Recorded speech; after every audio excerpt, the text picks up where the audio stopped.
Hello there and welcome to another edition of the Citi Business Forum here on Citi TV. My name is Michael Obudu. This year's edition of the Citi Business Festival is mainly sponsored by Absa Bank with support from MTN Momo and MTN Business, Ghana Investment Promotion Center, GIPC, IT Consortium and GESA. All through the month of June, we've brought you very insightful business conversations, and we started off with week 1 on reimagining the digital economy. Week 2 focused on resetting your SME after COVID. Week 3, understanding the Ghana opportunity. And week 4, surviving the uncertainties of the consumer markets and increasing Ghana's trade competitiveness. Well, this week we are focusing on rediscovering the agribusiness goldmine.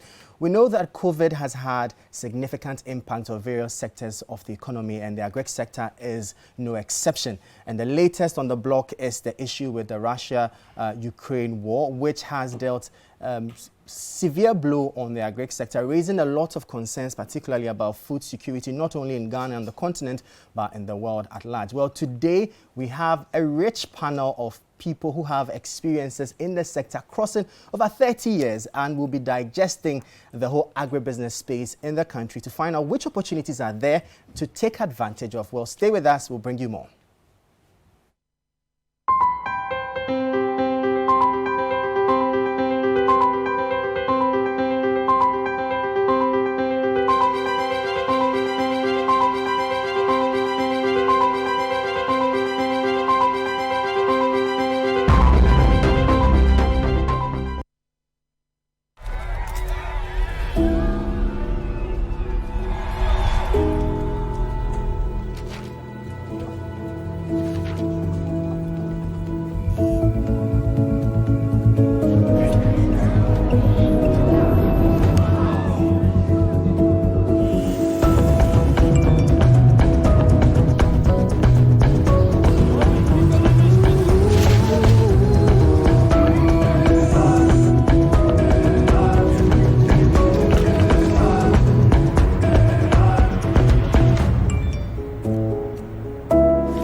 Whoever you're doing it for, we'll help you get it done. Simply.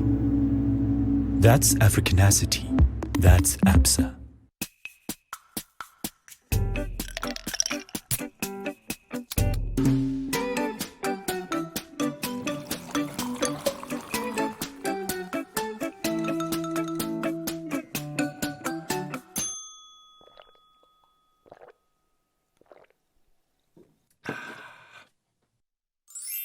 Good Day Energy Drink keeps you going. Available in major supermarkets and shops near you. Excessive drinking can be detrimental to your health. Not recommended for persons under 18 years, lactating mothers, pregnant women, and people sensitive to caffeine. This advert is FDA approved.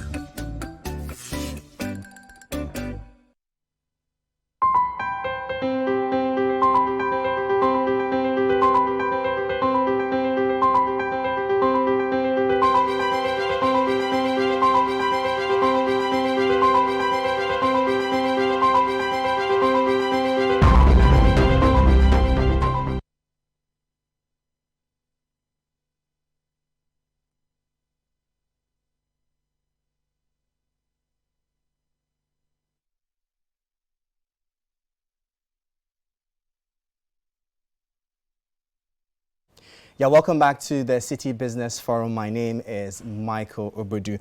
A special thank you to our set design and furniture from LifeMate Furniture for supporting us. And also, this particular segment on the Citi Business Forum is mainly sponsored by GESA, and we have them in studio also to share some rich insights with us on the agri-business space. But then the show is interactive. Please send us messages via WhatsApp on 0550585832, or you can tweet us at CitiFM or at CitiTVGH, or you can use the hashtag Citi Business Festival, or you can tweet at me at Obudu.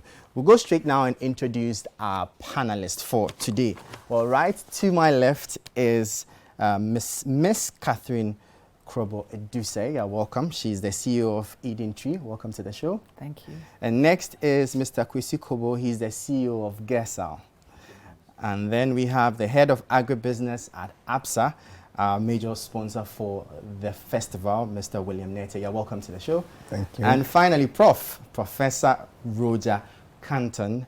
You're welcome to the forum. Thank you very much. Since you all are experts in the field, I'll first of all ask, what is your general impression, first of all, of the agribusiness space in Ghana? I'll start with the only lady on the panel. Thank you. Okay, in my opinion, I think we need to invest more into agribusiness. If we were saying that, agriculture is going to be the backbone, seriously, we need to invest. Right now, the average age of a farmer is 55 years old. We are not attracting the youth into agribusiness. So therefore, in about 15, 20 years, where are we going to be?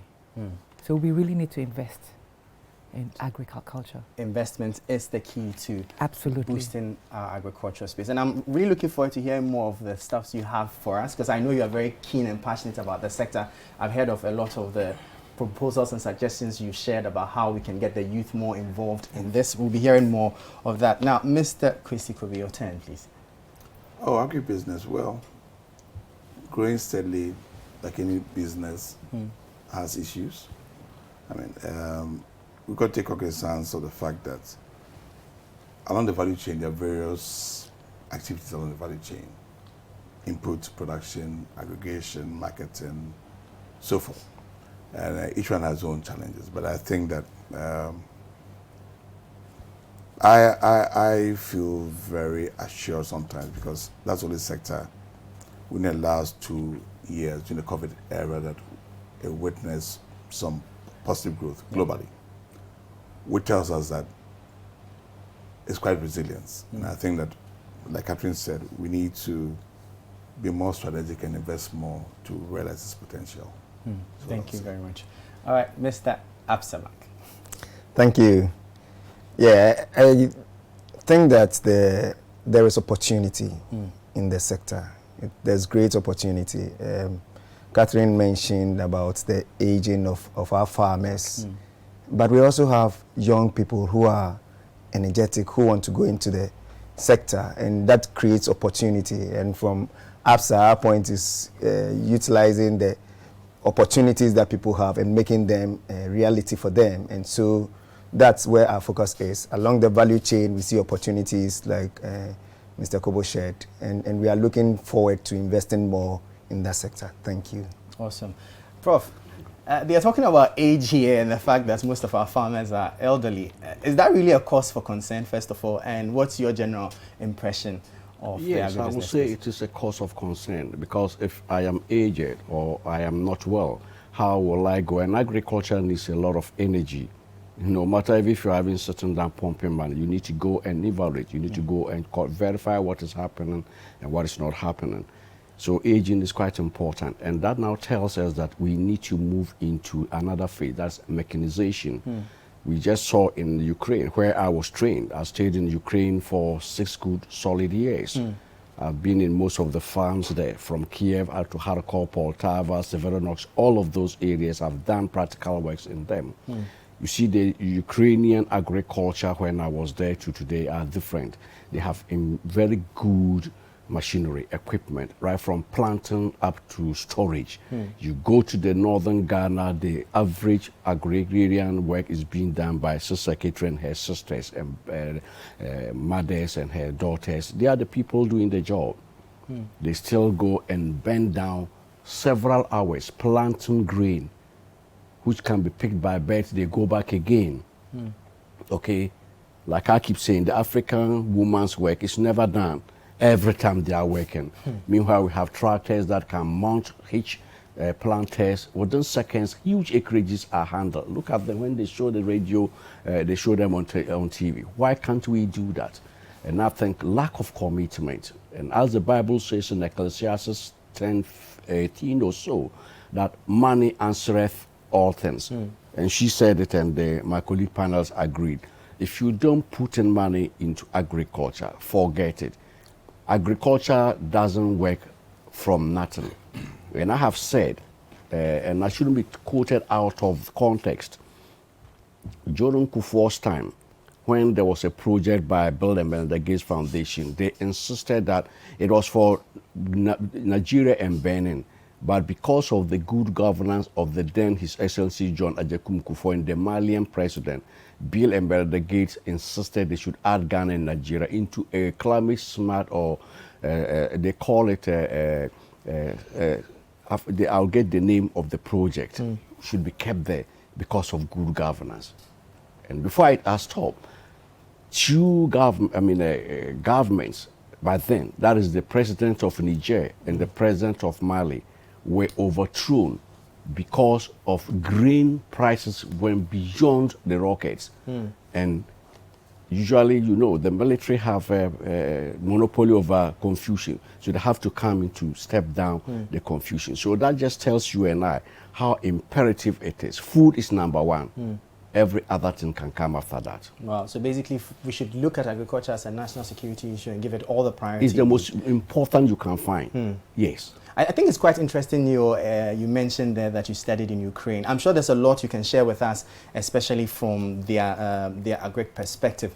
You know, it's quite interesting that one country, a challenge in one country can spill over the world to the point where now bread that used to sell for about 5 cedis in Ghana is now going towards 10 cedis, all because of an instability over there. So I'm sure we can glean a thing or two from your experience then, what we should be doing as a country. Thank you very much for your first submissions. Now, we want to find out from you, what do the current global challenges portend for the agribusiness sector? Right. The agribusiness sector, I would want to delve in the challenges that we have on the ground. Okay. Our farming methods, we are using the old farming methods. Okay. Cutlass and hoe. Okay. I've preached this several times that we need the youth to start getting into agriculture. Let us design demonstration farms, modern technology. Because if you grow up with your parents and they are farmers and they've been using cutlass and hoe, would you be interested to do the same thing? No, especially when you have gone to school. Yes. You're not going to go to school, go to university, and want to come back and use cutlass and hoe. There's no way. Yes. So let us design modern demonstration farms, you know, irrigation, drones, okay, tractors, small implements, planters. You know, we can't have women with children on their backs still planting into their holes. Take carrots, for instance. Carrot is a difficult crop to cultivate. The seeds are tiny, and the crop grows into the ground. So when you are planting manually, you need to figure out the amount of space that you leave for the carrot to be able to grow, expand. But you have planters that have the measurement. You know, with planters, you can cultivate carrot, acres and acres and acres of carrot. But if you're doing it manually, you need more hands, which is expensive, okay? And then you, in a month, you only do probably about 3 or 4 acres. So we need to modernize agriculture, and we need to start now. We must refrain from reacting. We need to plan ahead. Because when we wait for the problem to happen, then we are not reacting to it. It's too late. Food security, we have to watch that. Look at what has happened in Ukraine. Do we want to wait? You know, let me go back to non-agriculture. Look at toll. We've waited. We are not reacting. Fuel, the prices have gone up. We must plan and not react. We must plan and not react, and we have to relook our farming methods and find a way to involve the youth to make it more attractive for them. Prof, you seem to really agree with her. Perfectly. She's taking the words from me. Yes, because you cannot plant several thousands of hectares using rudimentary, crude, and civilized method. We've gone past that. And like you said, No country owes the other a living. Why should Ukraine-Russia war affect us in Africa or Ghana? I don't think that makes sense. In fact, to me, it should have even been a blessing to us. While coming to this place, I came and parked my car. When I drove into the Mile 9, that's Airborne Force, the Green Berets station, I saw a logo there. I like the military. They have very catchy logos. It says, opportunities presents, challenges present opportunities. That's a loaded statement. Now the question is, she touched on Tor. Nkrumah brought Tor when nobody thought about oil. Yeah. That's forward thinking. Great man. Why? To bring crude and process. We found oil. I don't know the percentage, I'm told it's 10% we benefit from. We send it back out. No value addition. The first thing when you process oil, I'm from Ukraine.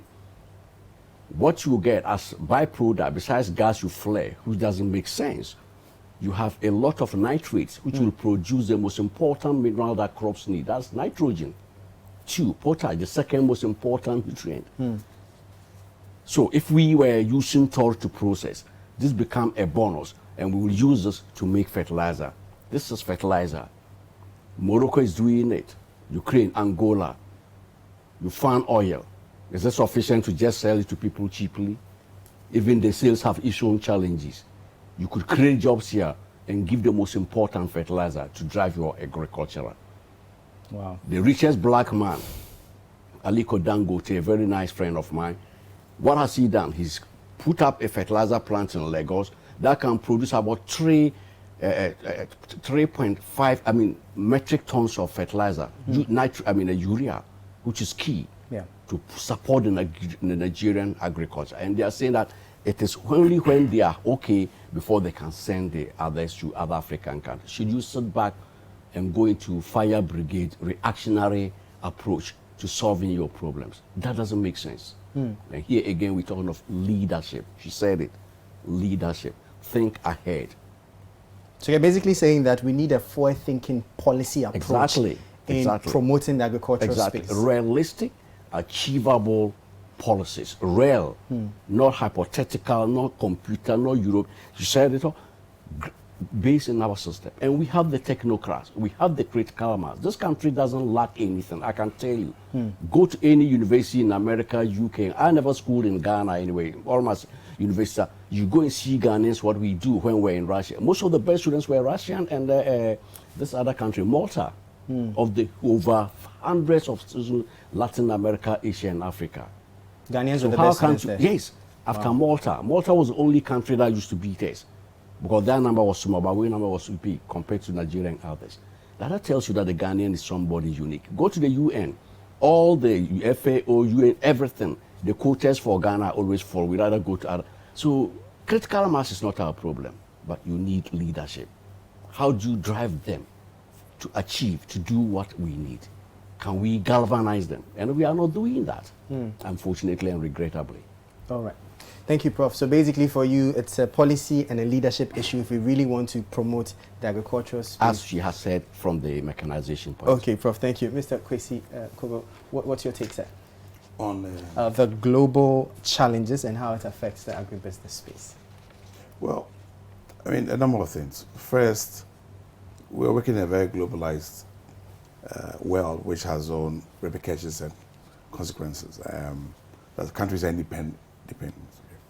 Now, I mean, we left COVID, and then it came with the challenges of logistics and so forth. And we've entered this Russian-Ukraine war.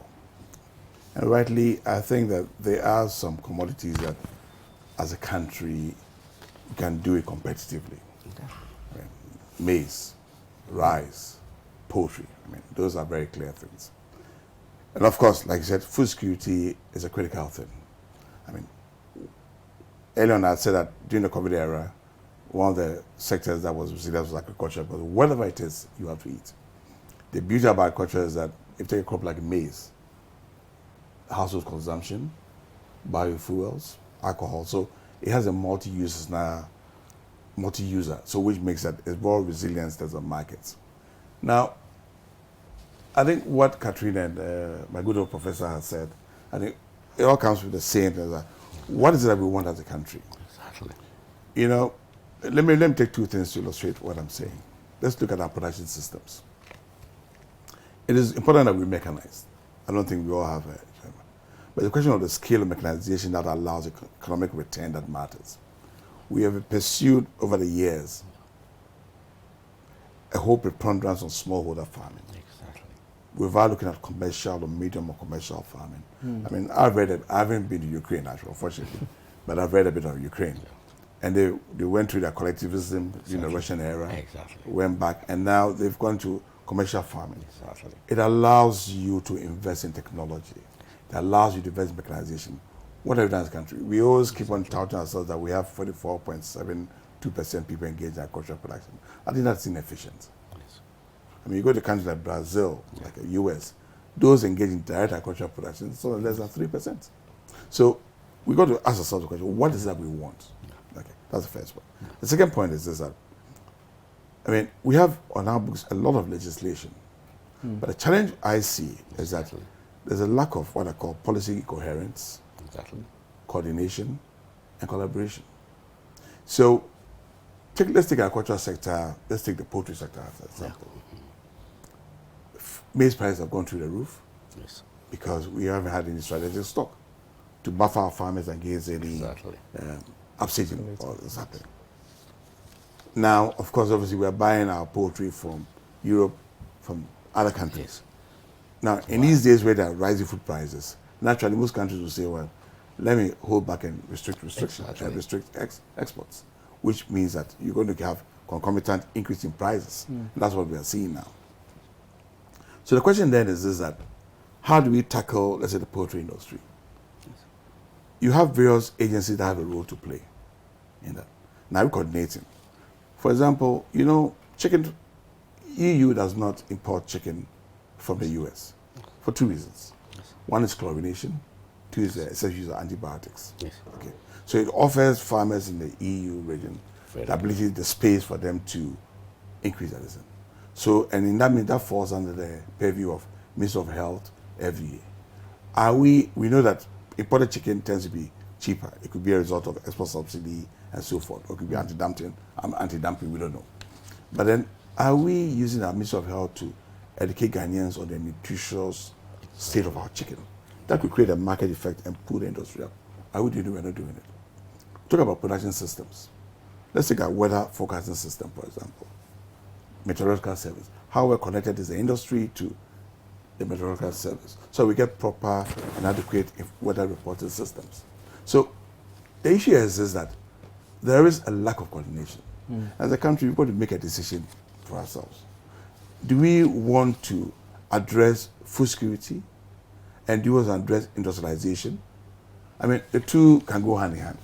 But if you address food security and you want to have farmers doing 2 acre, 3 acre, that may address food security. But don't forget that the cost of aggregation of commodities is expensive.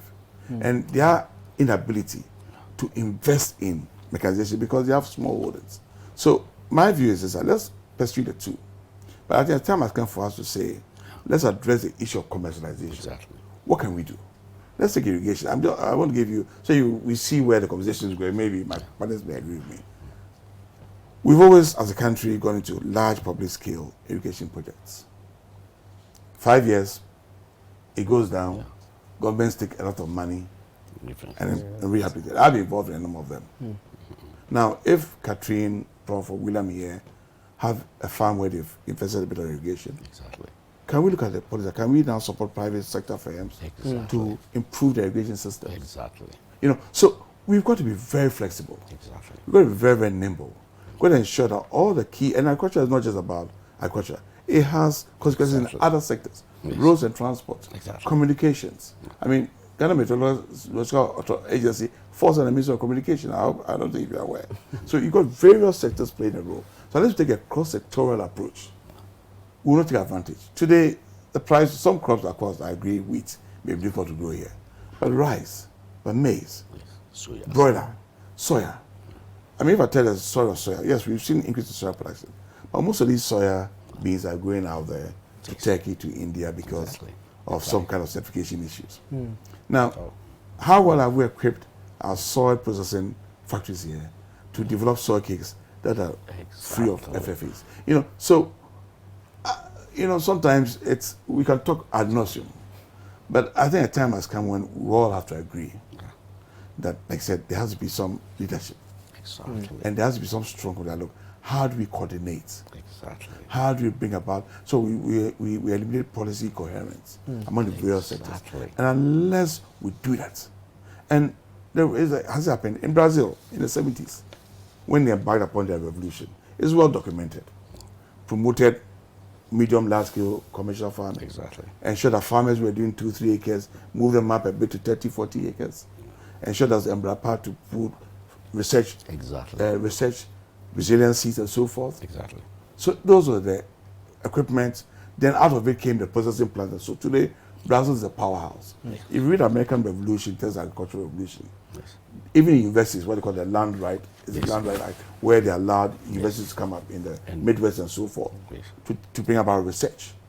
Where you go to states like Nebraska, where there's clear even land use in this country, where you are saying that this land is allocated for agricultural purposes, not for any other. So you keep the status what it is. So it's a comprehensive thing. Now, how do we start?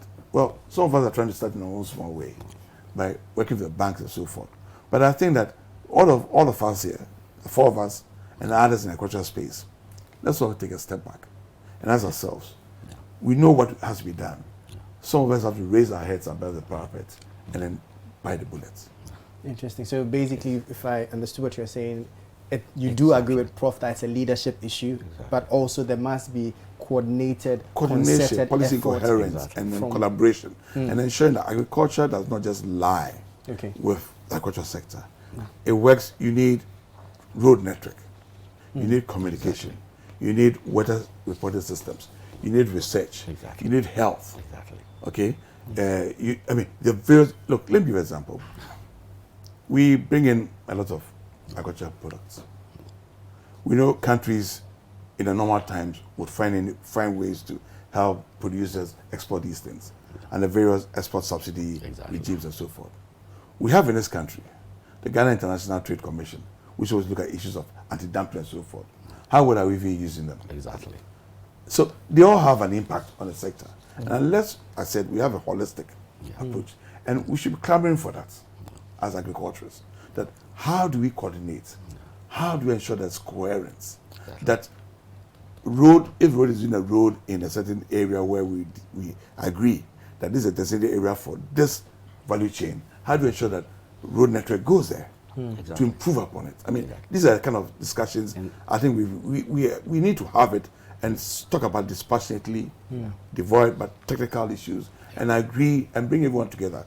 Agribusiness players, scientists, research, public sector, the banks, bring everyone to the table. So there has to be that level of deliberation. There has to be. Interesting. William, we'll take your thoughts after the break, and then we'll bring the conversation full circle. But I am also very keen to understand where you all stand, especially I've heard you talk about government and how it hasn't been doing too well with its efforts in the space. But then what role do you think private sector should play in getting this done? Is it more pressure on government to get it right, or it's about time private sector stood up and then walked the talk since government isn't doing too well? We'll go for a quick break. You're still watching the Citi Business Forum on Citi TV. My name is Michael Obodu. We'll go for a quick breather. When we come back, we'll bring you more on the conversation. Please stay with us.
Whoever you're doing it for, we'll help you get it done. Simply.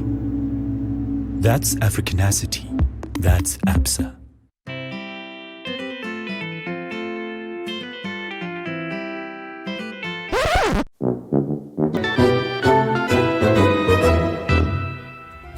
Creamy Plus is a fully skimmed evaporated milk.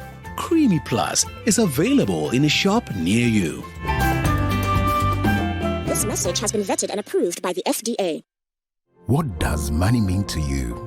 It means convenience. It gives me the ability to do business at my own pace. It allows me to live my life with ease and enjoy my lifestyle without interruptions.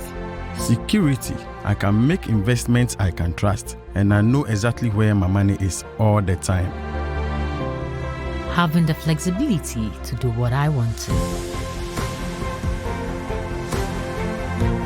The feeling and peace of mind I get knowing I can safely receive remittances from my family and friends from the comfort of my home. Money means safety. Money means so many things to so many people, but no matter what you use it for or what it may mean to you, money is the one thing that keeps us going and makes our lives a little bit brighter. So what does money mean to you? Just Momo it. MTN.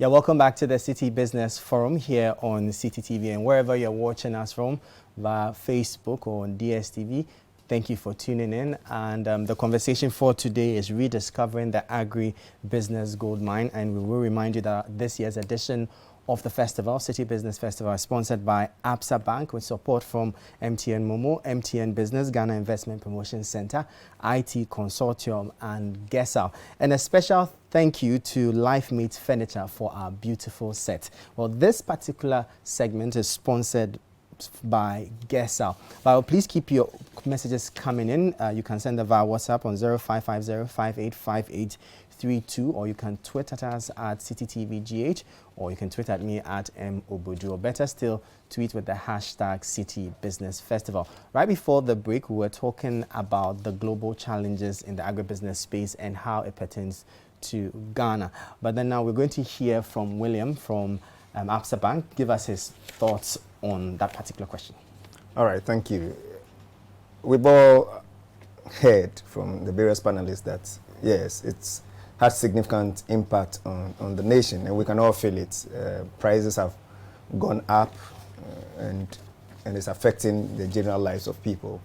The major thing that we are observing is the increase in prices. A typical one is just fertilizers that has gone up over the past few months, now into about 300% from what it used to be, and that is a major problem because most of our farming is based on fertilizers. When you take up the northern parts of Ghana, most of the soils are, the quality is not the best. So we need a lot of fertilizer to go in there, and that creates problems for us with the increasing prices. And those who are bringing in the fertilizer now are, finding it difficult to even reach out to farmers because the prices have gone up so much, and that is an impact that we need to work on. And it also, like I mentioned earlier, it creates opportunity. There's opportunity. Exactly. So what can we do locally to stem this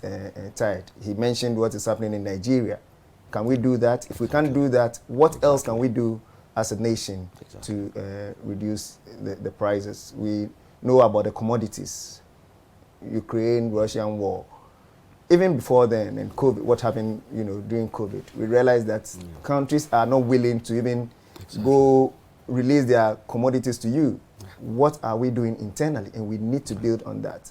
If we are not able to, then it becomes another challenge. Prices of commodities have increased, and it creates a lot of opportunities. These commodities that we are talking about are things that we can grow locally. We can grow all these locally. So where are we going? I think it comes back to the same point. Where are we going from here? Exactly. We've put in some measures. We've put in something through the PFJ to reduce cost of fertilizers. But are these enough to drive us to the scale that we need to get to? And those are the discussions that we need to have. This begins to impact on the financial institutions. You are going to lend to people. Another one that even I have not mentioned is the increasing interest rates or the policy rates that come out on a regular basis. It's going up. We are seeing GRR, the Ghana reference rate, going up.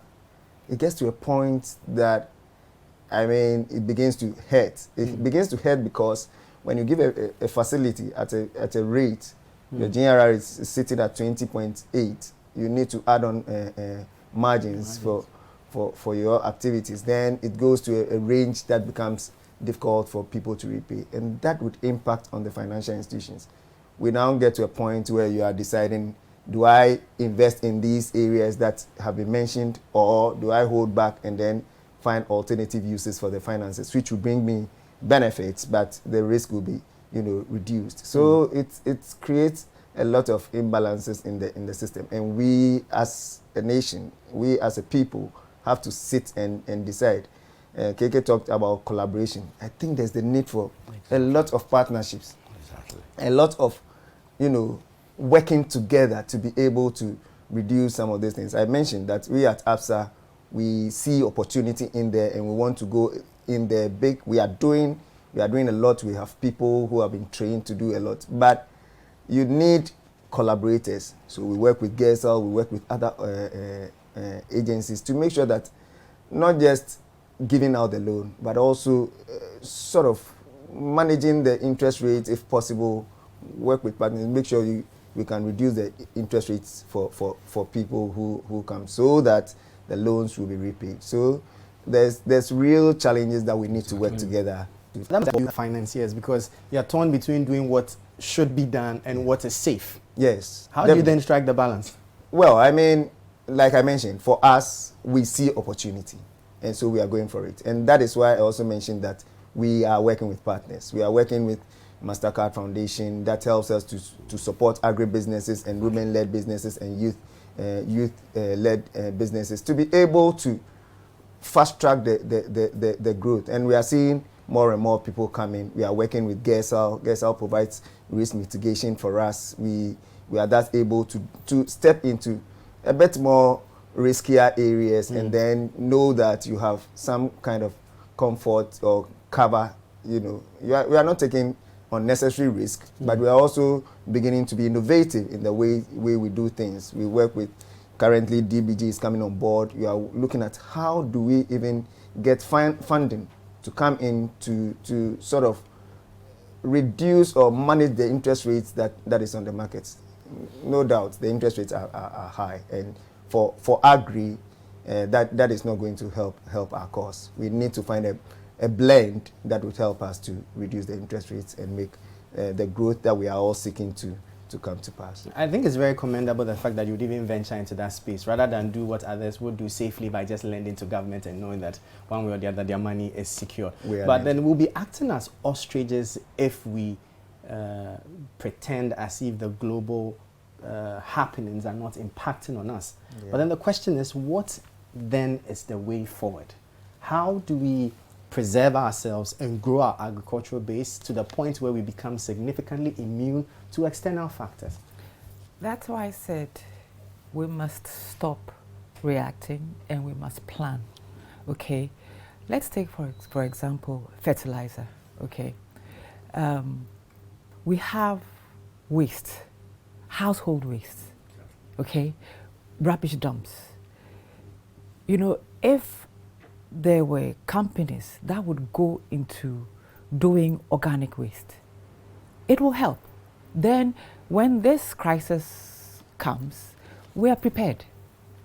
Also with policy, with the banking sector, forgive me, but who made profit? It's the banks and the insurance companies. They made profit. Okay, so why can't there be policy that banks, all banks, 5% of your books should go to companies that are going to help, 5%, like if a company wants to do organic waste, you lend to that company.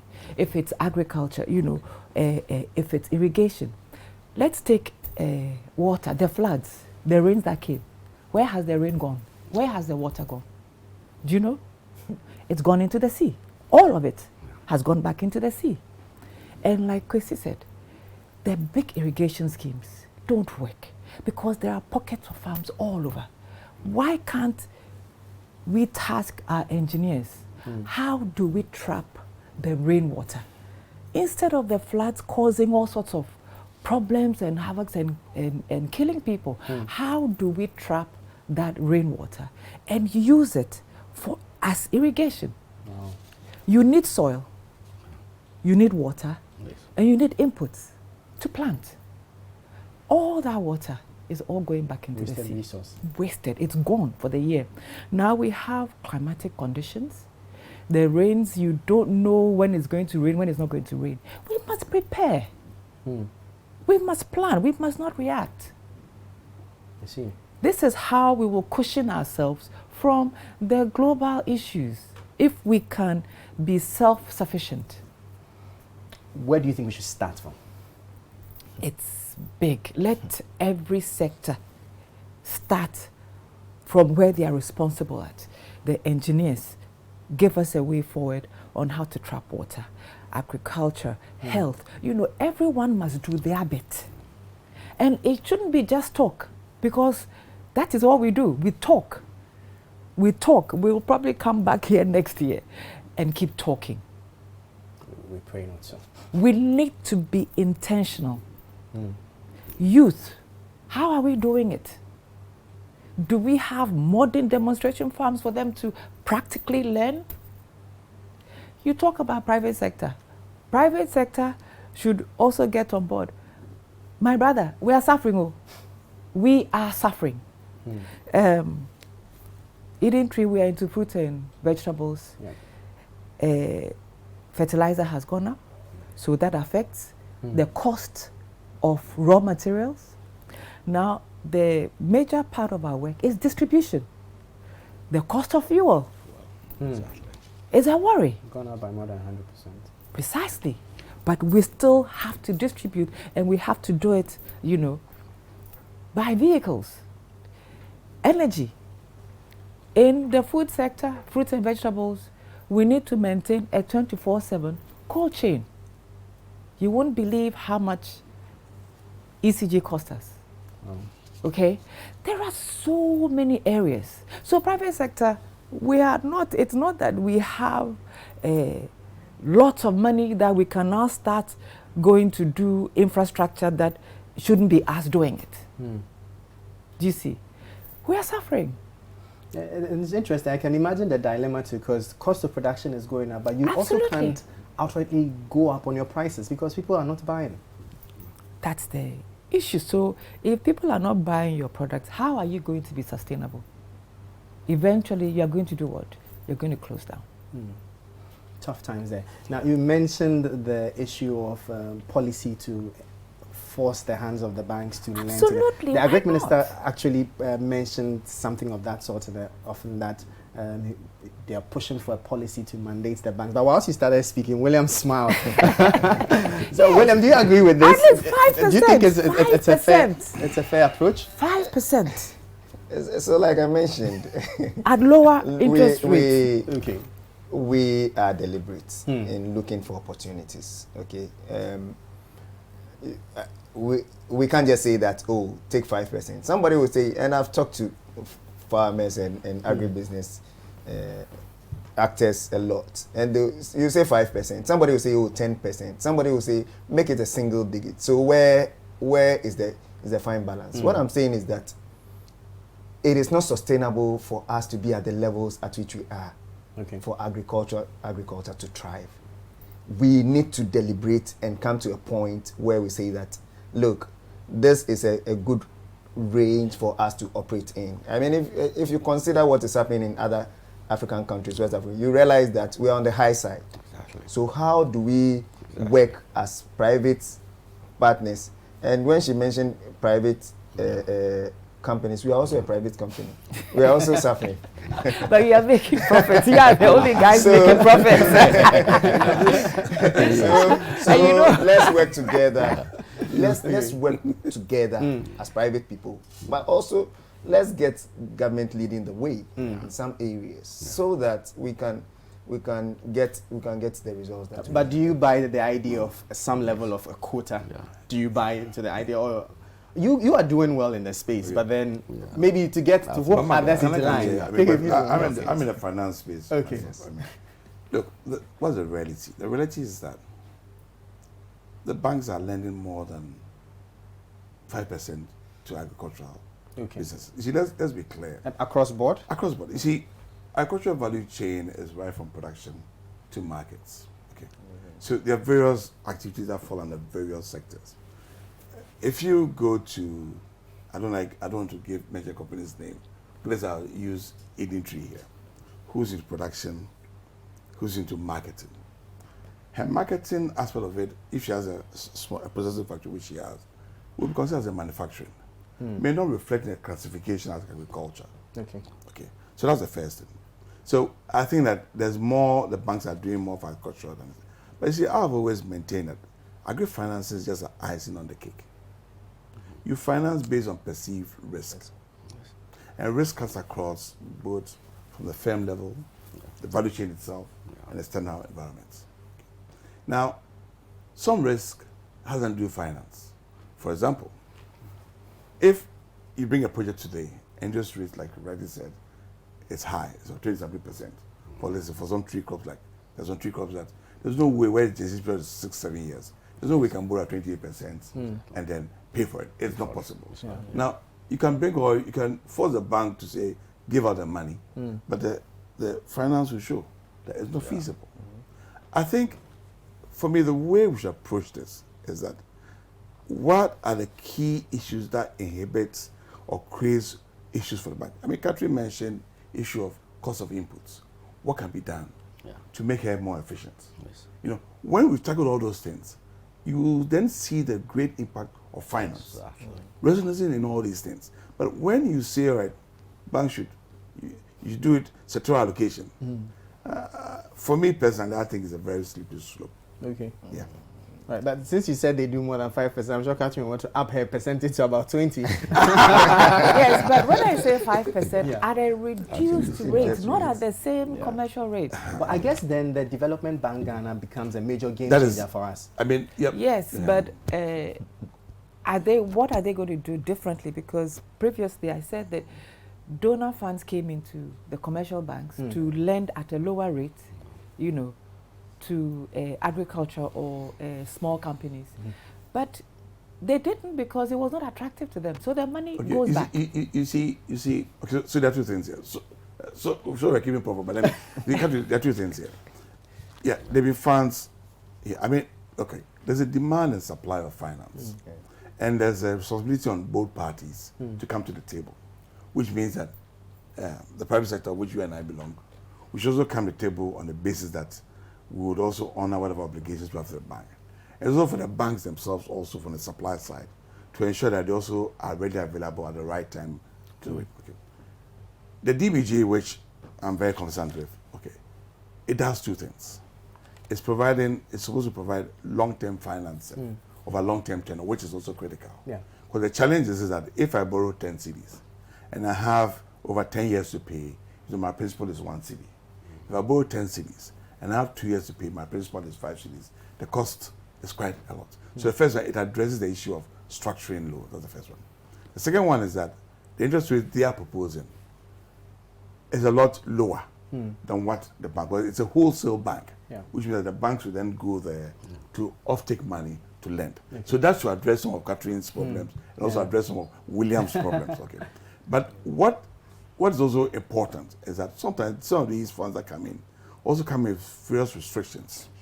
That also ties the hands of the banks. Also that even ties the hands of Catherine, the private sector.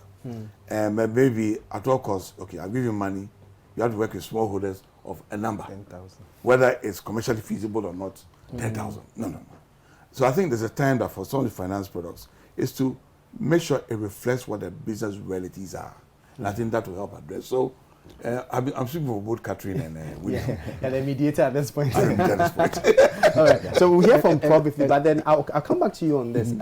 There has also been the issue of the fact that the private sector doesn't even have the capacity for instance, the money that donor support brings in to be able to utilize it to the full. I don't know where you stand on that, but then Prof, what's your take? Where do we start from? Yeah, from the aspect that they raised. Yeah.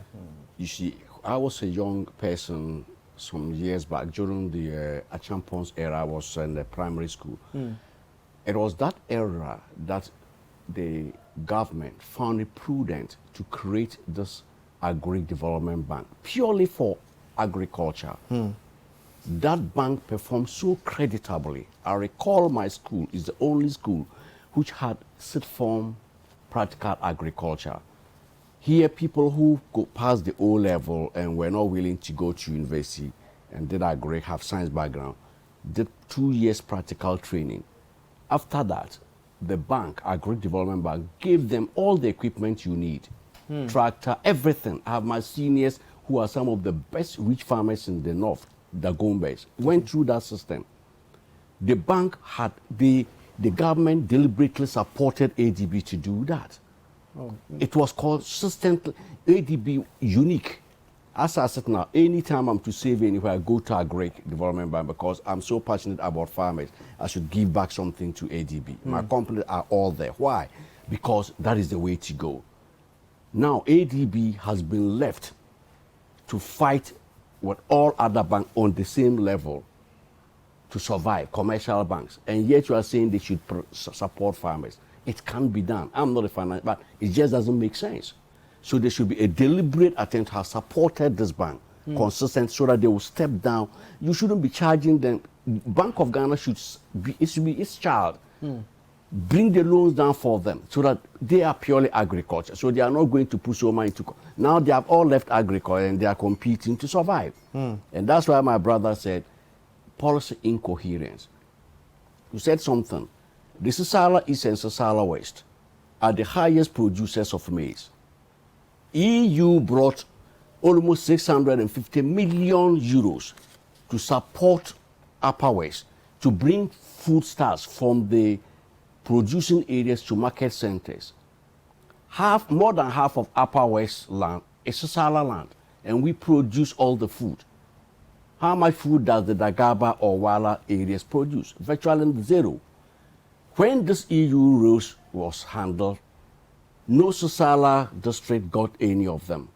They took everything to these other areas and left so the main purpose for that was defeated.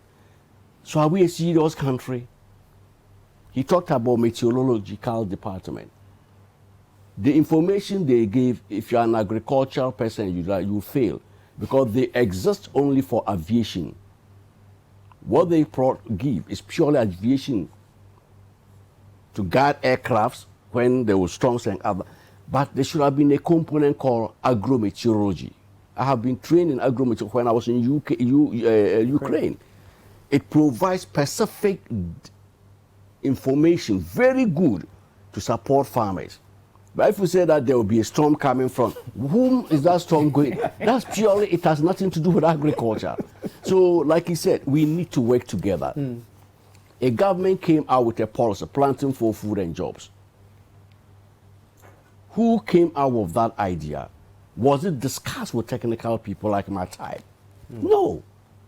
So when, you see, there are two things coming out with slogans, which the political parties are good at, but they simply don't understand those slogans themselves.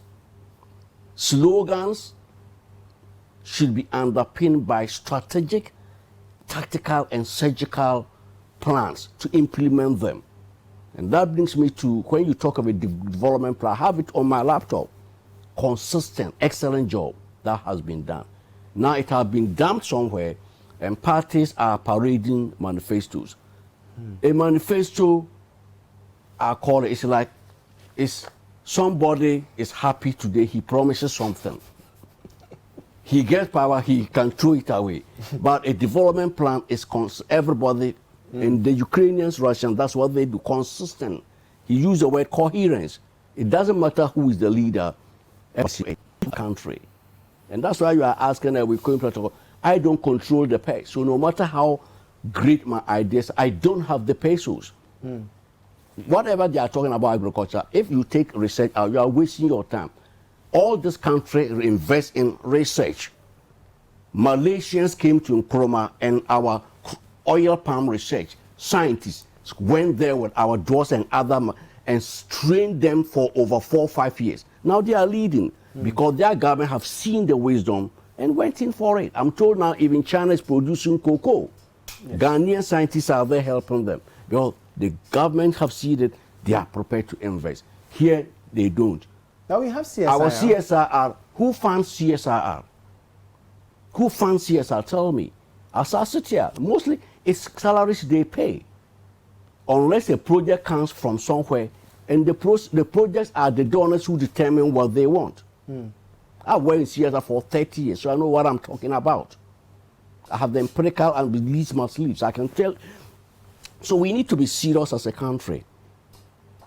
Animal research lands, Pokwasi, Frafrahinga, have been taken over by people.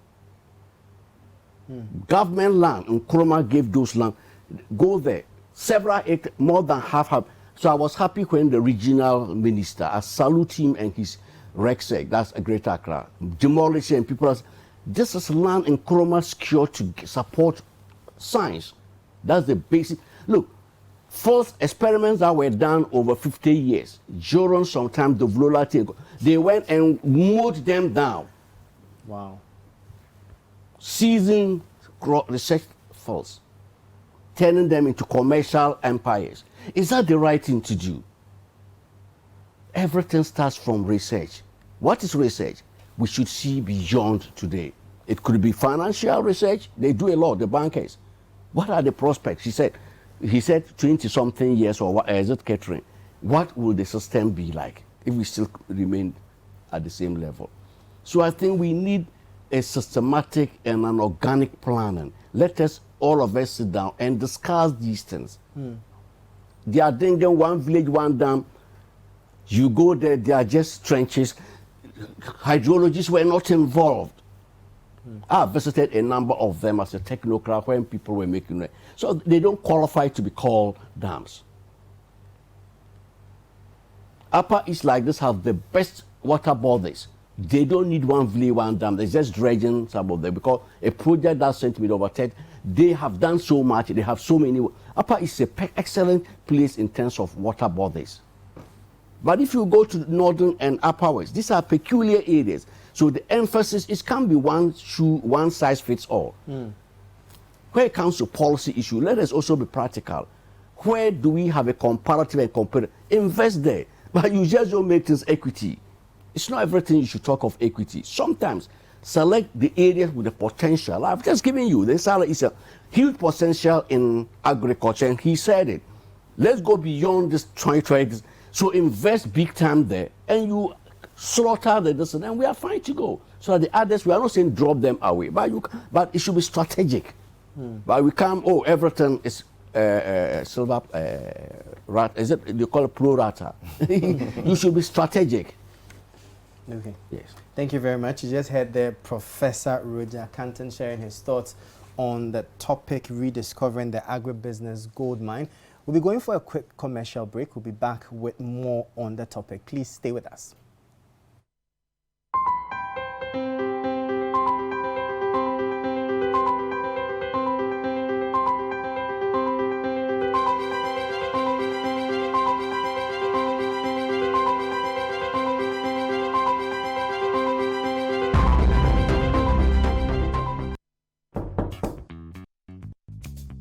Araba, there are some people at the door. Go and tell them I have traveled to Russia. Yes, Daddy. Where's your father? My father said I should tell you he has traveled to Russia. Your father has killed me. I sent him money from America to complete my house for me. Are all student association contributions? Even the money from the fundraiser for Kweku's surgery. Oh! He too? Don't be be a victim. If you're contributing to a project, alumni dues, or any public campaign, Chango is your best choice. Chango keeps track of all donations and gives you the power to know exactly where the money goes. Chango is approved by Bank of Ghana. Call 0270-066-614 or visit changoapp.com for more information. Uncle, my father is hiding under the bed. Oh, Araba. Chango for your groupings and crowdfunding. My name is Acrobatic. People call me Who Knows Tomorrow. I don't want to hide the good things from the good people of Ghana. Let me tell you about watching your favorite kid show, movies, telenovelas, sports, news, etc. and etc. in crystal clear, high definition picture. This year, we know come to play. Yo, what's up, people? It's your boy, Mr. Drew, and I'm going to show you how to pause and rewind live TV, and also program your HD Plus decoder to record shows when you're not home. Middle car. HD Plus, it's a came. Charlie, bring your phone, make a download my HD Plus app on it for you, so you can watch TV on your phone with free data every month.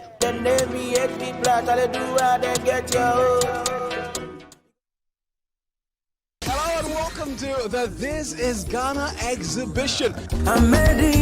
It's time to show off the ingenuity, the innovation, and the brilliance of made in Ghana products and services with the This is Ghana exhibition 2022. For 2 incredible days on the 27th and the 28th of August 2022, Citi TV and Citi FM will allow you to experience the creativity of authentic Ghanaian products in the biggest trade fair and exhibition for local SMEs, startups, research and manufacturing industries, homegrown businesses, and indigenous corporate bodies Ghana has ever seen. We shall promote, support, and patronize various Ghanaian products, solutions, and services that are redefining the views on indigenous products and their packaging across all sectors in the This is Ghana exhibition, happening at the forecourt of the Accra Metropolitan Assembly, AMA, at 10 a.m. through till 5 p.m. each day on the 27th and the 28th of August 2022. Do you have that perfect solution or product proudly made in Ghana? Call us now on 0205-973-973 to showcase your made in Ghana product to the world. This is Ghana exhibition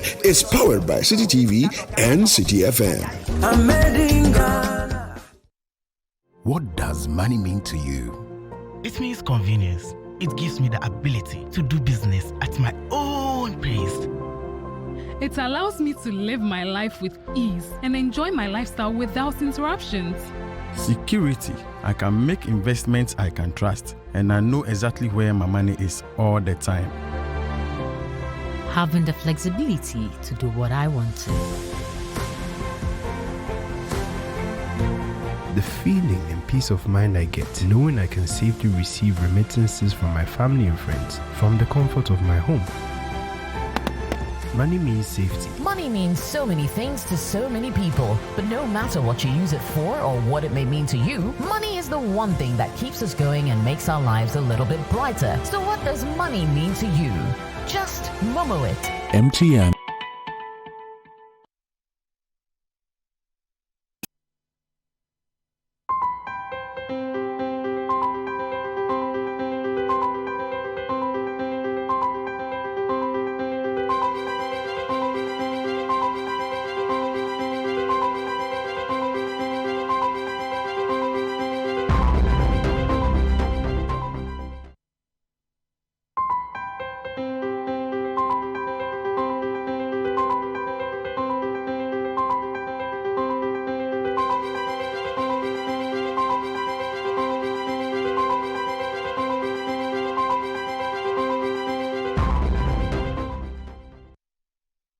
Yeah, welcome back to the Citi Business Forum here on Citi TV. My name is Michael Obodu and we are discussing rediscovering the agribusiness goldmine. If you have any questions or comments on the topic so far, the discussion so far, you can send them to us via 0550585832 or you can tweet at us at Citi TVGH or you can tweet at me at Obodu. Now, we've heard from all of you on your take on where we are and what we should do next. Now, critical to this whole agribusiness conversation is funding, financing. How do we, or how can the sector better attract financing? I'll start off with you, William. Right. So financing is a part of what we do in agriculture, and it's part of the value chain. We mentioned that the value chain where it starts from along the chain. You have the input dealers, you have the producers, you have the aggregators, you have processing and all of that. For financing to come in, you want to identify what goes on in these activities along the value chain, and then the risks that are associated with them. So what are the risks associated with inputs, the input dealer? We don't produce fertilizer in this country, basically.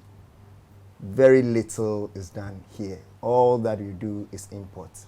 So how do you go financing?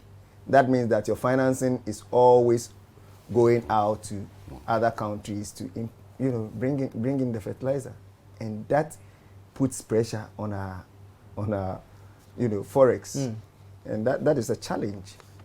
Okay, are we prepared to lose that amount of forex to other countries? Is that something we want to do? So this is one of the things we need to look at. Are we ready? Then you go into production. We've talked about production from of old. Anything you learn about agri is smallholder farmers, and we have the best, and 40% of our employment or beyond that goes to agriculture. It's inefficient. What are we doing to improve that? Are we able to put these farmers together in groups? We do that when there's a project, and then money comes to them, they farm, and then once the project is off, the groups collapse, and that is it. Are we able, through the various ministries, I know the Ministry of Food and Agriculture is doing some work to put groups together, but beyond the groups, are they able even to become an association? Are they able to become a force? And you hear some of them talk as groups, but really on the ground, are we able to do that? And if you are able to do that, then you have these groups that can approach a financial institution. How many of these groups can approach a financial institutions based on their balance sheet, based on what they've been able to achieve? All they do is that, come and give us money. You go there, it becomes a challenge. Sorry, please. So we need to fix that, and gradually, like has been said, shift from the smallholder farmers into larger farms. I mean, I worked in the Upper West. I was talking to Prof. that I worked in the Upper West, went around all the areas I worked there, and we saw smallholder farmers, aggregators that were supported through a bit of grants here, a bit of grant here, and now they become medium-sized farmers, doing 200 acres, 300 acres, beginning to grow on that. So we need to have a systematic way of developing these farmers to get to that level. Then we have the aggregators. We've talked about the issues that are arising. High cost of transportation. I mean, when you load a truck from Upper West to move to Accra to deliver to, I mean, what's the cost involved? So it becomes a challenge. Are they able to bear this cost and not increase prices? And once they do that, we are very certain that our inflation will be inching up, because the food bucket prices will be going up, and we'll have challenges there. Exactly. Beyond that, processing. I mean, I think they are one of the worst hits when it comes to, because they have to get in the fuel, they have to get in the machinery. From our side at AFSA, we think that there's the need to train and develop these businesses. So we organize training for them. Capacity has to be built on both sides, on the demand and the supply. Those who are the farmers, the businesses. So we do what we call SME clinics and all that, so that we can develop some kind of training for them. On our side, as financial institutions, are we in a position to assess and to be able to lend to them? And that is where I go back to what I talked about as partnerships. We collaborate with GESAL. There are trainings that are done for our staff. Apart from our staff, we even get the opportunity to go out, to go and see what others are doing, so that we can build capacity. When somebody approaches you with a finance need, you are able to meet the need. So there's the need for that. and then the preparedness of the clients that you are working with. And the last I will talk about is the the trust bit, or the ability for and the willingness for these clients to pay back. It becomes an issue. I mean, there are clients that you take on board, and you support them, having done all the analysis, and sometimes they may be doing well, but paying back becomes an issue. Although you keep monitoring, you keep visiting and all that, sometimes they just want to do another thing. And all this, I think, also come around the issue of capacity, whether we bring capacity enough and then be able to. So those are some of the areas that when we prepare ourselves, we've talked about technology, the use of technology, we've talked about the flow of information. And if you look along the value chain, all these feed into the value chain, and it all must be efficient for us to be able to lend. And then once the risk is low, we are good to do some more lending into that sector. Right, you've touched on a very interesting point there, the issue of putting our farmers together into corporate bodies to work with them, which even gives them the leverage of numbers. But then there also still lies the issue of the average Ghanaian wanting to own 100%, even if it is a size of 10. As compared to owning, say, 1% of 10,000. Yeah. How do we address this canker? Because clearly, from what you're saying, it's a major setback. If you're able to put together a cooperative, and then after the program, the players don't see the need to stay together and keep it going, then there is a challenge. So how do we solve that particular problem? Yes. The module that the socialist countries use, and more specifically Russia and Ukraine, and the former Soviet Union, they have what they call savhos. Savhos means state farm, and kalhos. Kalhos means cooperative. So they use a hybrid of the two, which is it yields dividends. And like he said, farmers, I come from the north, I'm a typical northern person. You see, who wouldn't like to rush for free money? So immediately you come with your bag like a Jehovah with a car going around, they know you have money. I'm sorry for everybody runs after you. So you wouldn't get the genuine ones. But in the Nkrumah era, cooperatives worked. State farms worked. Why did they work? Because people knew what they wanted to do. There are still some few very good cooperatives, particularly the female cooperatives. They are very, look, we ran the project that got me my job. Upper East, you could get repayment rate up to about 97%. Wow. And men will be defaulting. So it comes to the basics of the way you try to even disburse your money. Some companies came and were complaining about some farmers in my catchment area who were not paying. And I sat them, and when I did some small research with them, I realized that, look, you've come to someone, you are giving him someone loan to farm. You don't even know the person. You haven't gone to his community to find out who he is. Does he really own the land he's talking of? Did you ask the chief, ask them to know him? They just dump the money away and go away.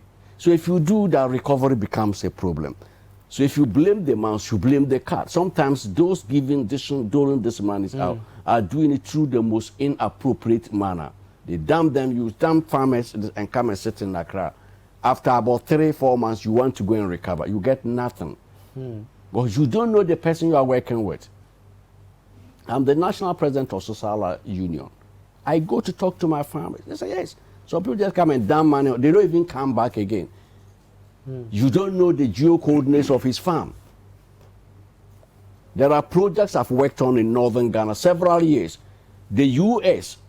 Congress, we give geo-coordinates so they can sit in White House and monitor what we are doing. Wow. If you are not working at advanced project, he knows. We work together. APP project. They can catch you if you are a corn person. But someone sitting in Ghana, he wouldn't even go to check what the farmer is doing. America, they give you money. They tell you it's the American people's money. It's not a gift. It's not Father Christmas. So they monitor and they get results. We don't. You just dole them out free. A party is doesn't people get away. So we need to be surgical, and that's why I agree with him. We need to work as a consensus, sit down and discuss. Things shouldn't be done at a fire brigade approach. You talking of party manifestos are the key killers of the National Development Plan. I'll repeat that. Our political party are key killers of the national development because they throw the national development plan somewhere and come out with what they think they need to do and get re-elected again without recourse to what then becomes of Ghana. Until that is fixed, forget it. I have said on Radio Ghana, for I'm a host, a regular host, I've been saying, very soon I'll stop talking to you people like you, radio. But I have a lot of knowledge, 30 years, then you talk, nobody listens to you. Am I a madman?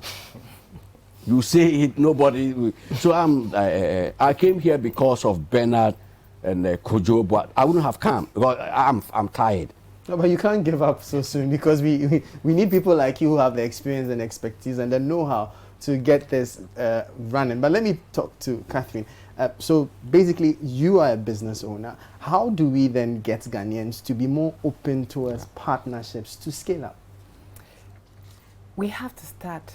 Right now, for some of us, it's a bit late, okay? But we have to start from the perspective of the youth, okay? Let me give you an example. He touched on something about Development Bank when they were in school and when they went through the training, they picked the best ones and supported them. Yes. Can you imagine if we have demonstration farms, Exactly. you know, dotted around the country, and the youth, it's modern, everything. You know, with the youth now, you must have internet. So all those things must be included, okay? They go for training. And this partnership thing will be part of the training. Exactly. Okay? Training so that you understand that 10% of 1 million is better than 100% of zero. It's all part of the training. So they study them. So for 6 months, maybe it will be a 6 months course. Okay?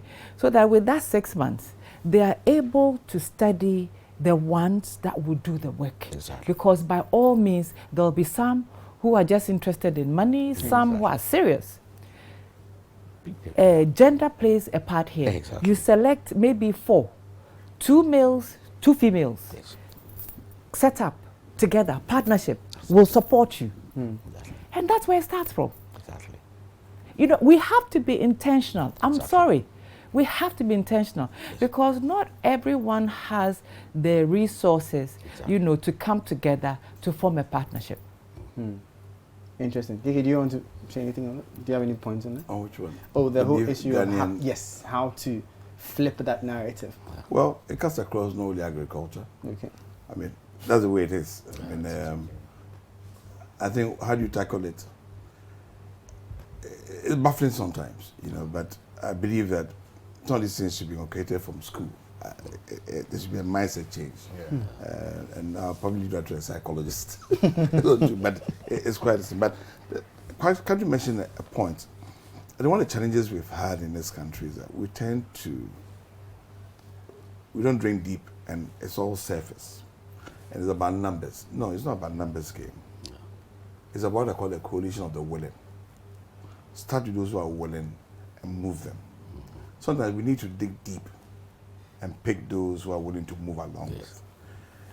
Because you realize that for projects, I mean, example, you see, we want to touch 1 million farmers. I don't think that for me, is facile. Because it's not about output related. It's about a number of an activity. So let's discriminate. Pick those. Pick those who want. You want to use them as a sign example. Pick them on it. The last one, a demonstration farm. And Katra, I agree with you.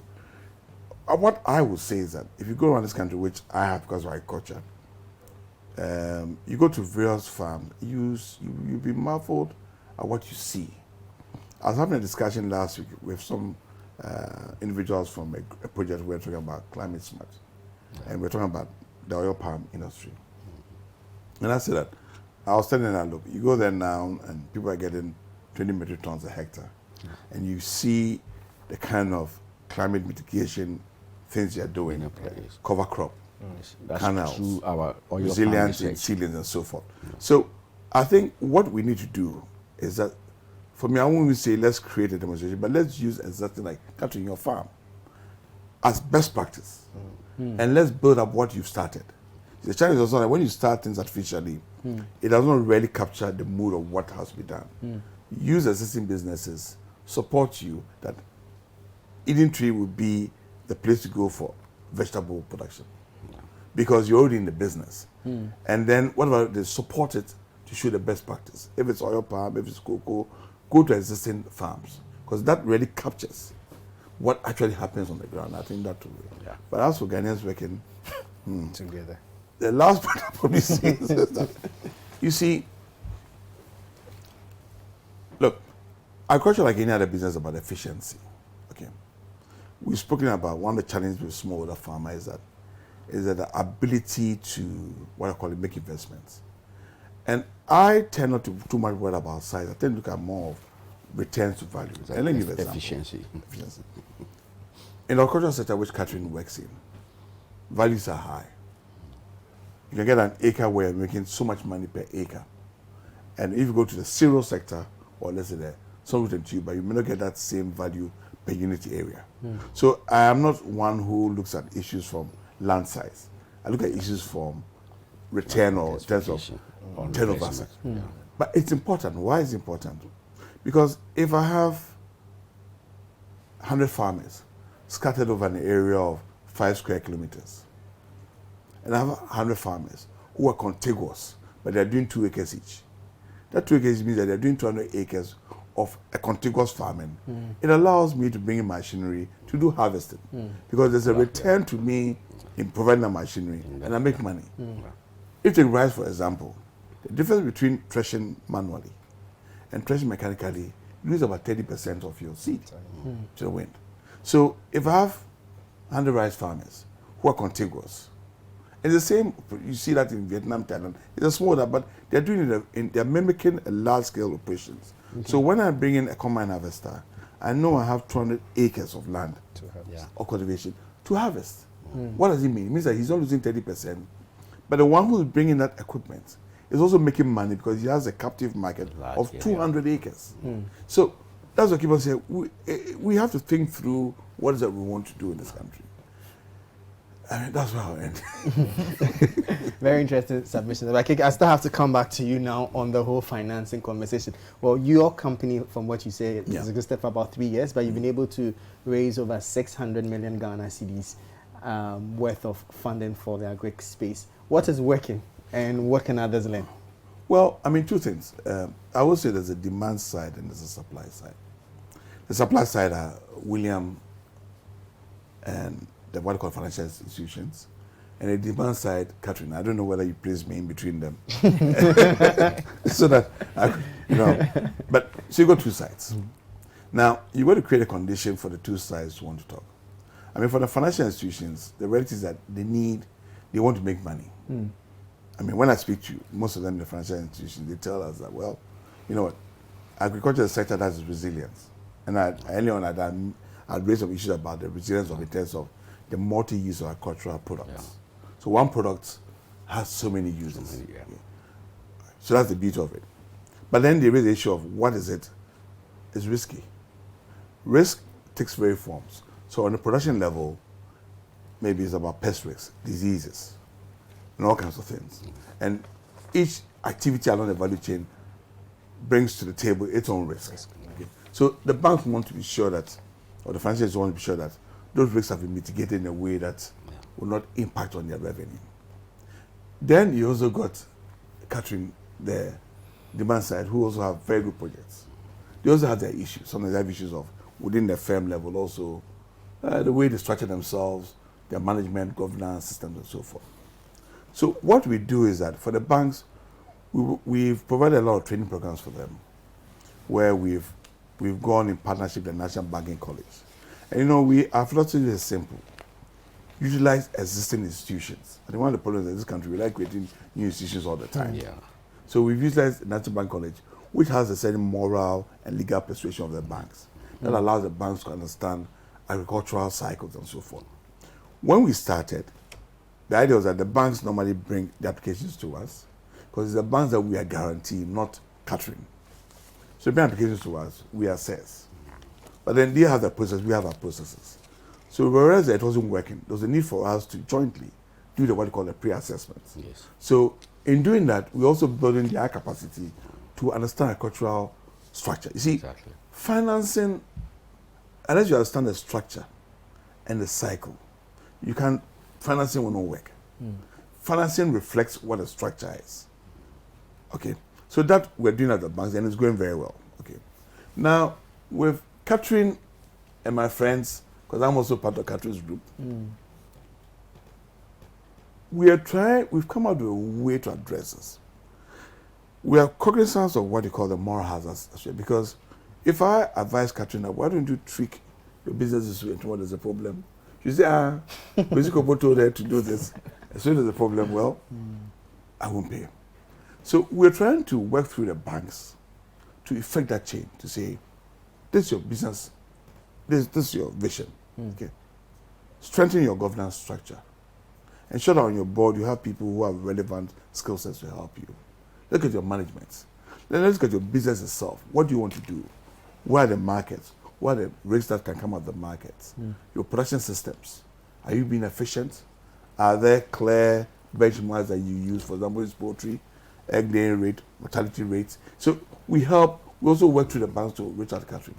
But most importantly, and let's say tomorrow, we realize that if we don't also have a situation where there's an advocacy platform that allows not only William and Catherine to speak, but also allows Citi FM as a media house, various government institutions to come to the table so that we all address the issue of risk that keeps William and his bank comfortable, but also builds the capacity of Catherine. That these are the key elements that makes the bank unwilling to lend to you. What do you do? So then we need to address it. So that's what we're trying to do now.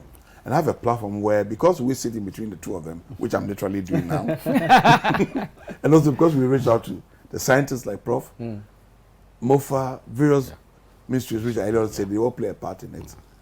And then say, okay, look, how do we ensure that the environment that we're operating in, there's a clear understanding of the environment. We know what has to be done. And in so doing, we'll see more take up, and that's why we realize that yes, it's not enough just to issue guarantee to the banks. It's not enough to discuss with William and say, all right, we will build a capacity. It's not enough for William to also give more money to Catherine, because if a lot of the recipients don't pay, the banks then will not be willing to lend. So we are looking in the future. It's okay, what can we do to make sure the environment is sanitized? The environment is more friendly. The environment allows business to operate at their efficiency. And that's one of the things that GESA intends to do in the next 5 years. So that we're hoping that from this modest amount of 600 million that we've leveraged, we should be able to do 2-3 billion. Fantastic. But also, not only that, we're trying to now focus on what we call our import substitution and also exports. Okay. I mean, we know what's happening in the country now. There's some level of food crisis. Prices are soaring every day. Okay. COVID threw up some challenges. If you recall, in 2020 when COVID came up, some countries like Thailand and Vietnam started imposing a bit of restrictions on exports of rice, because you want to keep what you have. And if you all remember, have to pull the brakes here. We'll have to go for a quick break. When we come back, we'll continue from where you stopped at. You are still watching the Citi Business Forum on Citi TV. We'll take a short break. When we return, KK Sapon will tell us more on his submission. Stay with us.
Whoever you're doing it for, we'll help you get it done. Simply. That's Africanacity. That's APSA.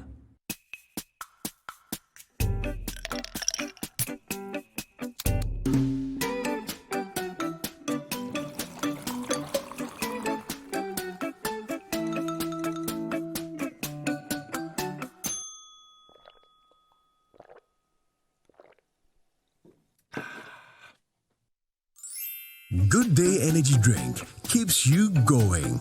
Available in major supermarkets and shops near you. Excessive drinking can be detrimental to your health. Not recommended for persons under 18 years, lactating mothers, pregnant women, and people sensitive to caffeine. This advert is FDA approved.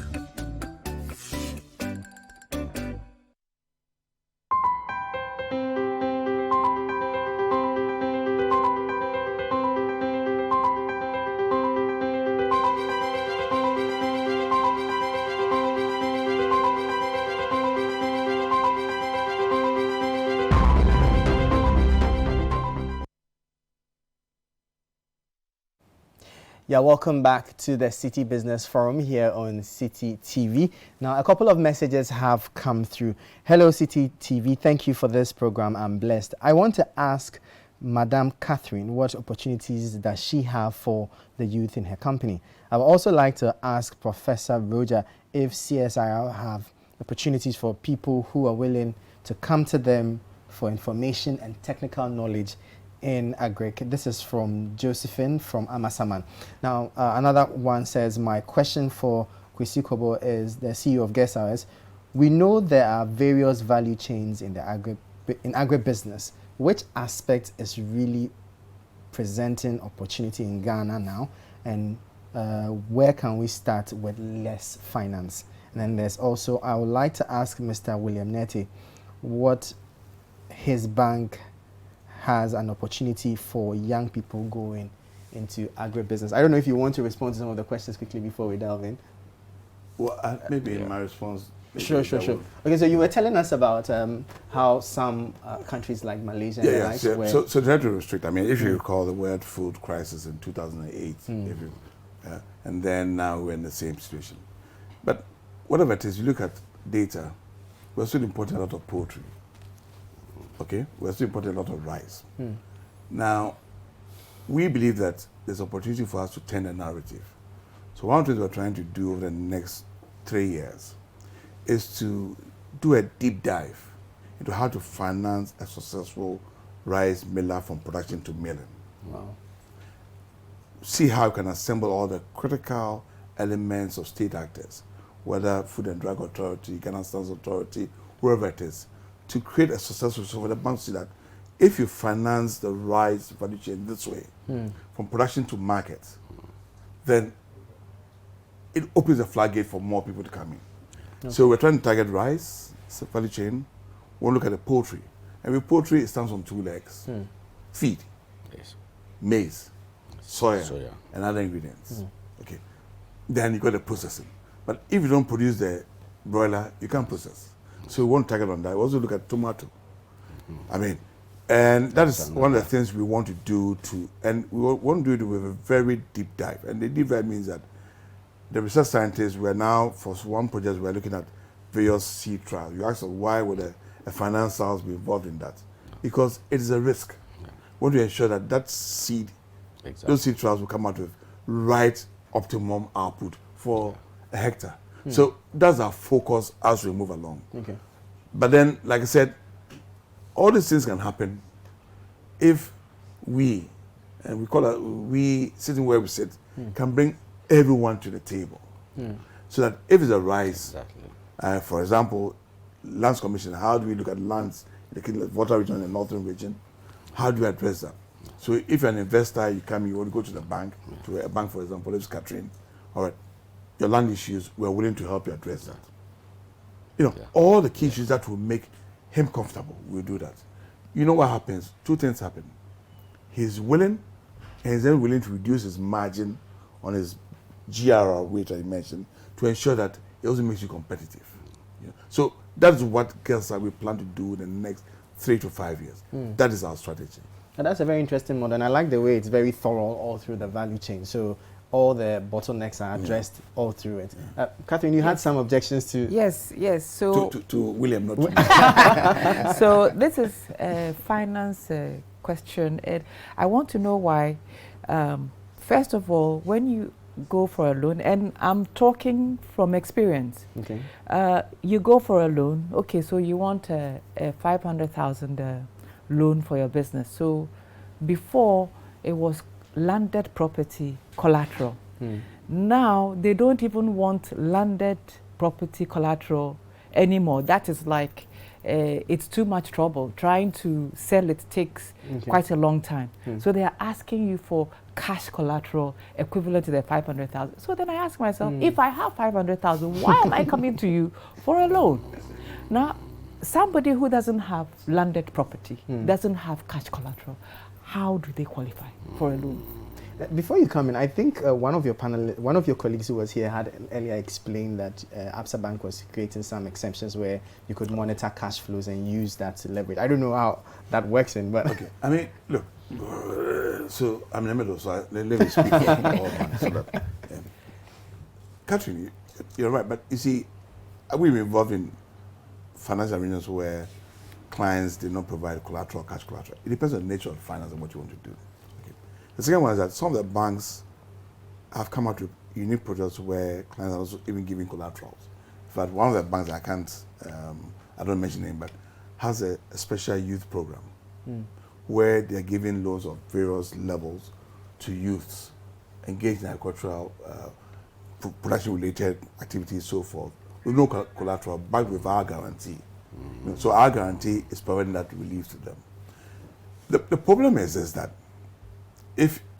sometimes we become our own enemies. And it's sort of the behavior of, let me put it delicately, it's the behavior sometimes of those who borrow money that creates some of these issues that the banks need to respond to. Okay, we as GESAL, we are the firm belief that our threshold of risk should be lower than that of the banks. Then, or else we have no reason to be there.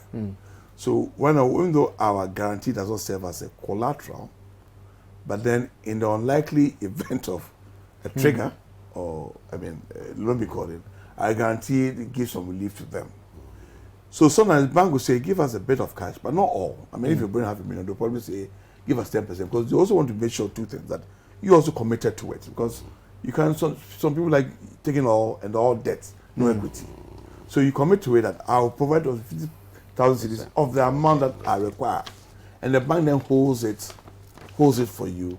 But you can use it as part of your business requirements. It's part of the way to show that you are committed, or else you go and borrow 500,000 cedis, Catherine. You have no skin in the game. The thing goes bad, you have nothing to lose. And then, because of your behavior, it also then impacts on banks' attitude to other prospective borrowers who are more willing, committed to use the money properly. So that's why sometimes. Catherine, you seem convinced, or you want to hear from William yourself? William, that's okay. He's been in the hot seat if today. It's, let's say, we'll say 50% or less. But they're 100% cash collateral. Okay, so now let William. All right. So like I said earlier, at ABSA, we bring opportunities to life. Okay. Once you think it, you can share with us. We look for possibilities out of what you are sharing with us, and then we bring it to life. What we have done is that we have what we call the unsecured loan, which allows you to borrow up to 500,000 without collateral and without audited financials. Why these two? Let me talk about the audited financials. The audited financials usually give us an insight into your business. So we would usually ask for 3 years of that.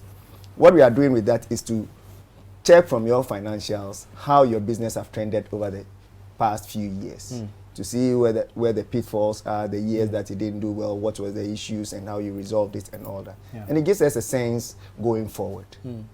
Now, we are saying that we can give you an unsecured facility up to 500,000. That we are not taking collateral. We are not taking collateral, but what we are asking for is that you come and then start business with us. so that we can also monitor in place of your audited financials. We can see how your business is trending. Over, let's say, even a 6-month period, it's quite short. But with that period, we tell people, and then going forward, we can even advise, do you need 500,000 or do you need more? Beyond that, we are even able to give up to 1 million Ghana cedis to women-led businesses. Okay? Catherine is nodding. so from here we'll talk. It looks like you have a new bank. so that facility is available for women-led businesses to also grow their businesses. We, in addition to that, add on the trainings and all that. So there's opportunity.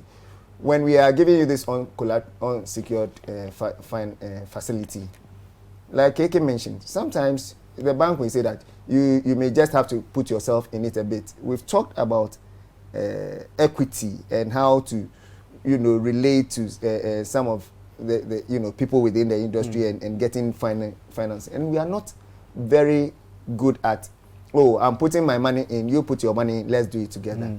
If you put your stake in it, then you know that your skin is in the game, and then you can. But we have unsecured facilities that we are able to give out to. Thank you very much. I'm sure you're happy with the Yes, response. I'm happy. Kwesi, you mentioned something very useful, the youth program. But you said you didn't want to mention the bank. So how will they get to know of it? Well, you need to advertise this let me just also add that under our MasterCard Foundation partnership, we also support youth. What we look at, and I've mentioned earlier about the issue of risk, that is the youth prepared to just get up and do a business? You get me? So what are the steps that we can take a youth through to prepare him? So we do training for them, capacity building, just for you to, so you can start a business, you have a small business. We will put you under a training program over a period, sometimes with coaches who would, provide you. We have various coaches who have been trained or who are, experienced business support providers to take you through the process. Then we can prepare you, and then at the right time, you get a facility. Mind you, at this point, there are other sources of funding, and we talk to you about it. You can get something from friends and family to support you initially as you grow your business. You can get a grant from, we talked about USAID and all the others. You can get grants from these people. You can get even some other, private equity people coming in just for you to start to get to a level, and then the financing comes in. So we put all these together to make sure that our youth can be developed. It's interesting how finance always takes center stage in the conversation. Look at how long we spent on this. But then now, Prof, let's talk about the opportunities. But someone asked a question. I prefer, because it's very important. I think normally I prefer when they give feedback, it helps a lot as well. So if you wouldn't mind, it was specific to CSIR. Yes. So it was. I would like to just dovetail small. Please do. So we wanted to find out what opportunities CSIR gives to people who are willing to come for information and technical knowledge in agric. Yes, we have been, it depends on the area the person is interested in.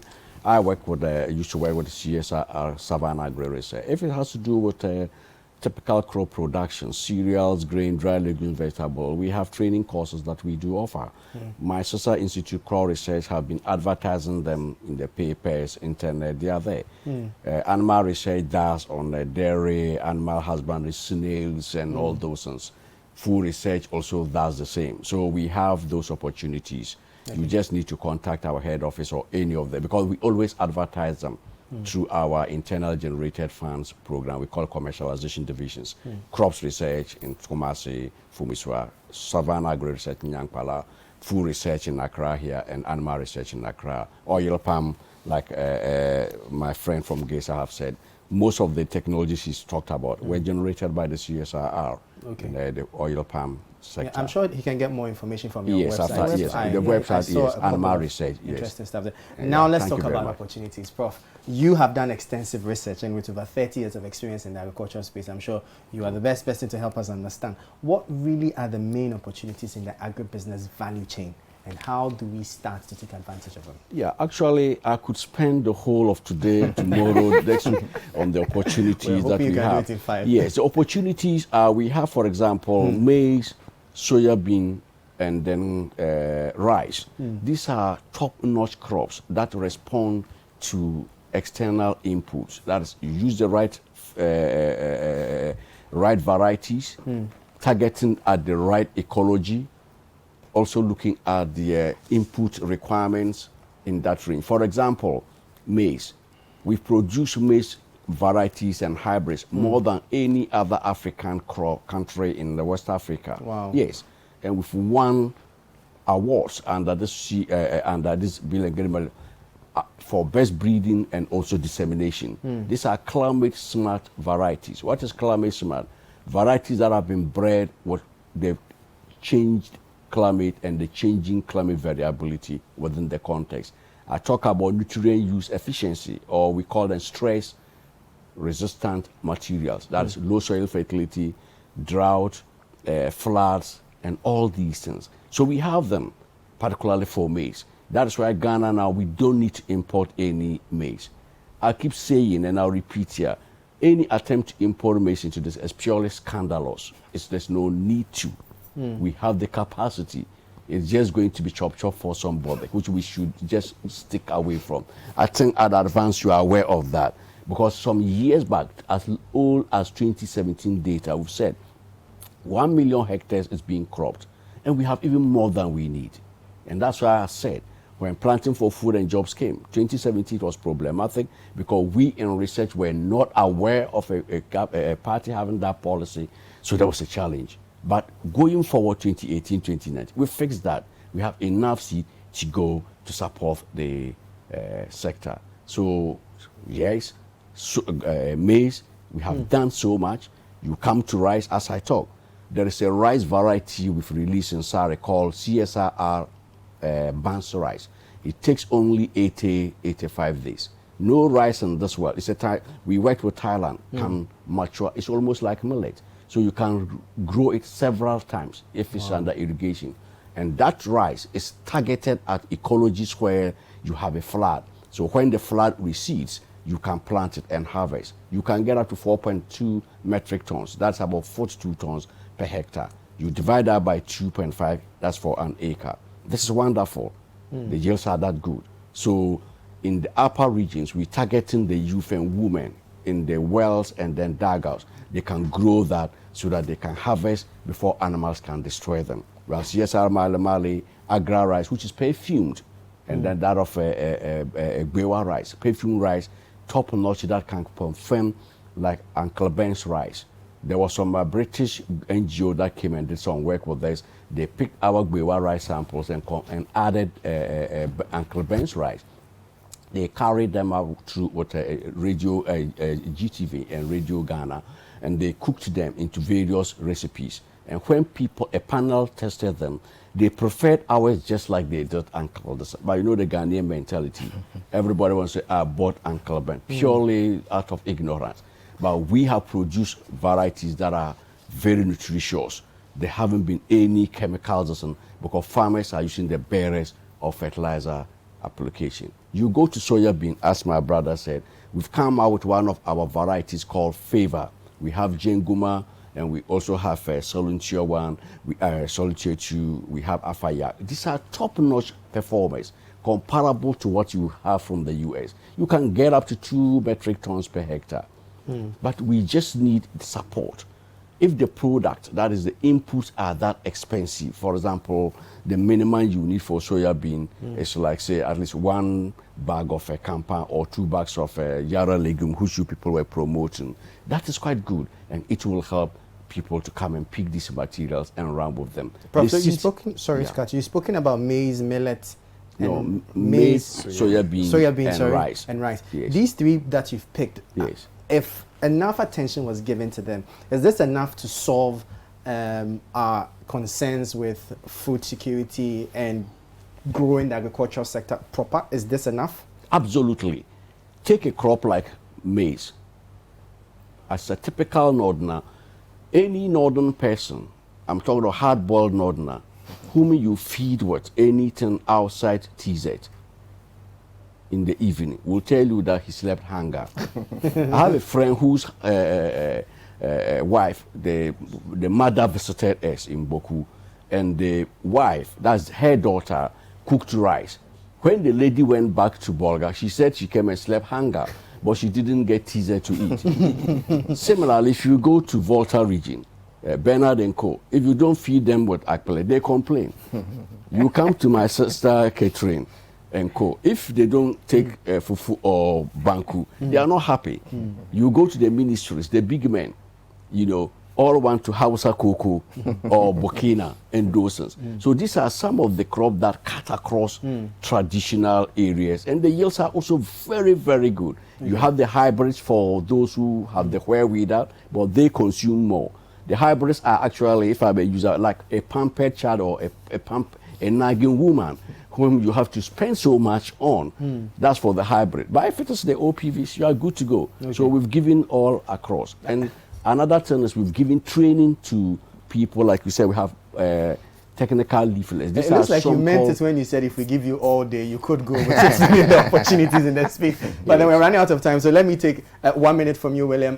What opportunities lie there, and how can we take advantage of them? There's a great opportunity. I always tell people who want to go into agri that you look along the value chain, where do you fit, and where will be the easiest entry. Usually, the trading bit, aggregation, that sort of thing, helps people to get into the. You are buying this and selling, buy a few bags of maize and sell, buy a few bags of maize. I have a friend who has made it. She left the university, start at the maize, the association in agribusiness, and learned the trade gradually. Now she's a big woman. Wow, from selling maize? Big, I mean. So you have to find where, but I think the trading bit starts, and then you can build on, then you can go into production a bit, and then there's real opportunity. Fantastic. And we are ready to support. Kiki, you're saying?